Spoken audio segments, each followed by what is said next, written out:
রাসূলের সময়ে এক ঈদে নামাজ শেষে ঘরে ফিরছেন দয়ার নবীজি সাল্লাল্লাহু আলাইহি ওয়াসাল্লাম।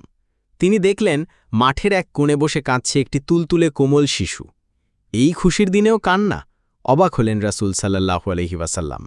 তার হৃদয়ের বেদনার ঢেউ আছড়ে পড়ল। রাসূল সাল্লাল্লাহু আলাইহি ওয়াসাল্লাম ছেলেটির পাছে গিয়ে কান্নার কারণ জিজ্ঞেস করলেন। শিশুটি বলল, আমার আব্বা আম্মা নেই, কেউ আমাকে আদর করে না, কেউ আমাকে ভালোবাসে না, আমি কোথায় যাব? এতিম নবী রহমাতুল্লিল আলামিন ছেলেটির কথা শুনে গুমড়ে কেঁদে উঠল নবীজি সাল্লাল্লাহু আলাইহি ওয়াসাল্লামের কোমল হৃদয়। জেগে উঠল তার মর্মবেদনা। তিনি পরম আদরে শিশুটিকে বাড়ি নিয়ে গেলেন। হজরত আয়েশাকে ডেকে বললেন, হে আয়েশা, ঈদের দিনে তোমার জন্য একটি উপহার নিয়ে এসেছি, এই নাও তোমার উপহার। ছেলেটিকে পেয়ে দারুণ খুশি হলেন হজরত আয়েশা রাবিয়া। দেরি না করে মুহূর্তেই তাকে গোসল করিয়ে জামা পরালেন। তারপর তাকে পেট ভরে খেতে দিলেন। রাসূল সাল্লাল্লাহু আলাইহি ওয়াসাল্লাম ছেলেটিকে বললেন, আজ থেকে আমরাই তোমার পিতামাতা, আমরাই তোমার অভিভাবক। কি খুশি তো?